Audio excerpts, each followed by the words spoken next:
Welcome back, children. This is session 23, day 2 of your SST class. In your previous class, we have started with a new chapter, Physical Geography of India, which is chapter 9 of your book, right? So today, please open your book at page number 77.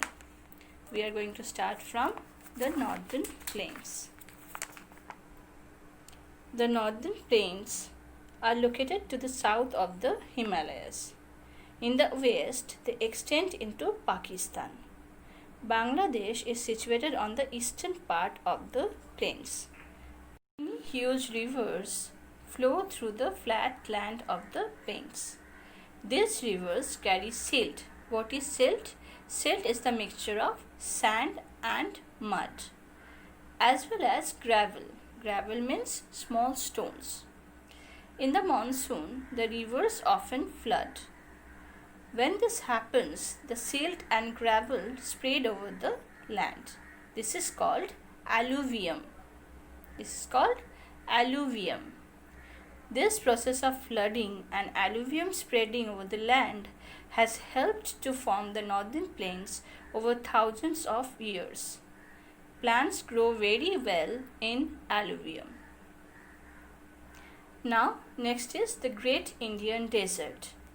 The western part of India is a dry desert that gets very little or no rain year after year.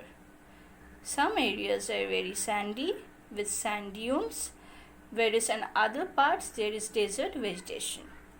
This desert is called the third desert, and it extends into Pakistan in the west. The next is the southern plateau. The plateau region lies to the south of the great northern plains and east of the dry western areas. It has different names in different parts. The southern peninsular part is called the Deccan Plateau. The Deccan Plateau is almost completely surrounded on three sides by rocky hills. These are the Vindhya and Satpura ranges in the north, the Western Ghats in the west, and the Eastern Ghats in the east. The vast plateau region is not the same all over. Some parts are quite low, while others are higher.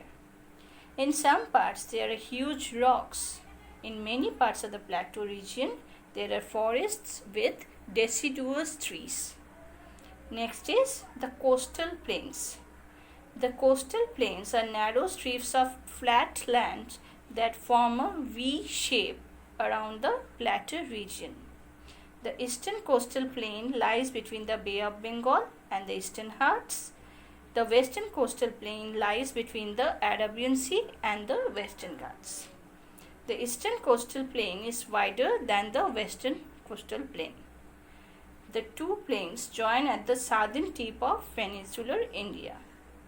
Here you can see the sun rising and setting over the sea.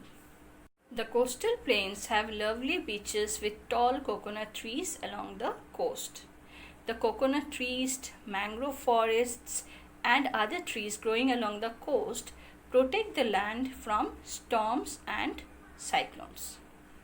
Next is the island regions. The island regions of India are two archipelagos on either side of peninsular India. The Lakshadweep Islands are in the Arabian Sea and the Andaman and Nicobar Islands are in the Bay of Bengal. The Lakshadweep Islands have 36 coral islands. Coral is made up of the hard skeletons of millions of tiny sea animals that pile up over thousands of years until they rise above sea level. The action of the wind and waves breaks down the coral into what? Into sand. Bird droppings make the sand fertile, and so plants are able to grow here. The Andaman and Nicobar Islands are a string of over 550 islands. Can you imagine 550 islands?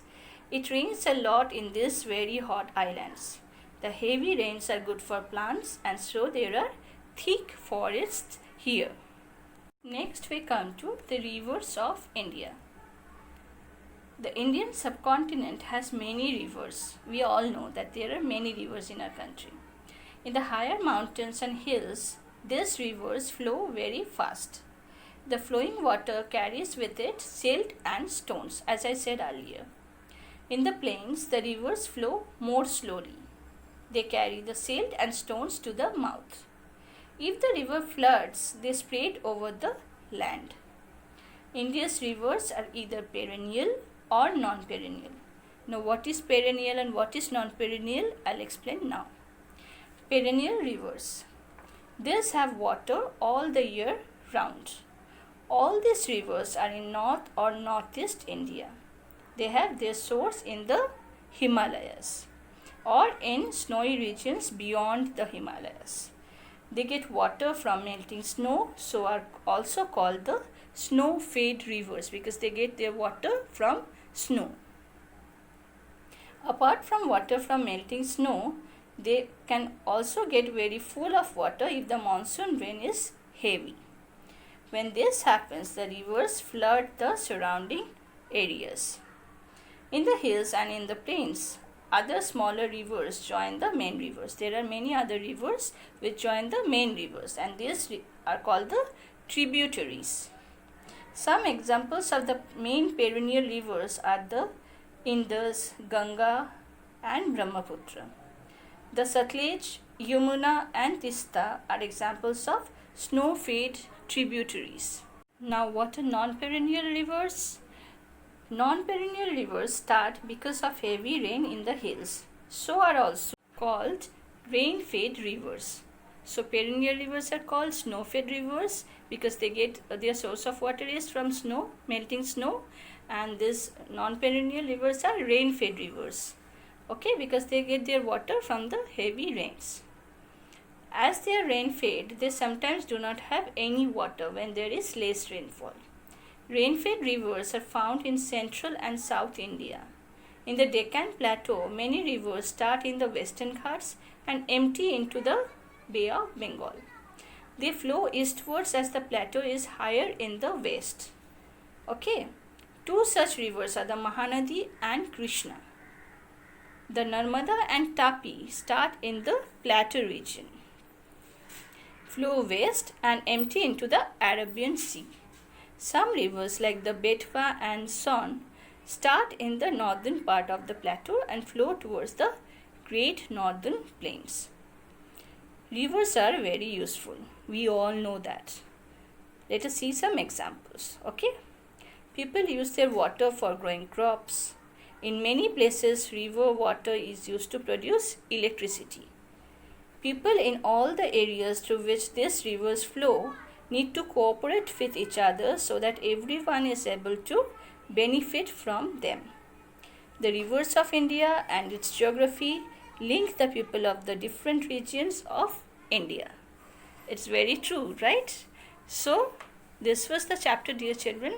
I would request you all, please go through the chapter thoroughly, and we'll meet again in our next class. Okay then, thank you.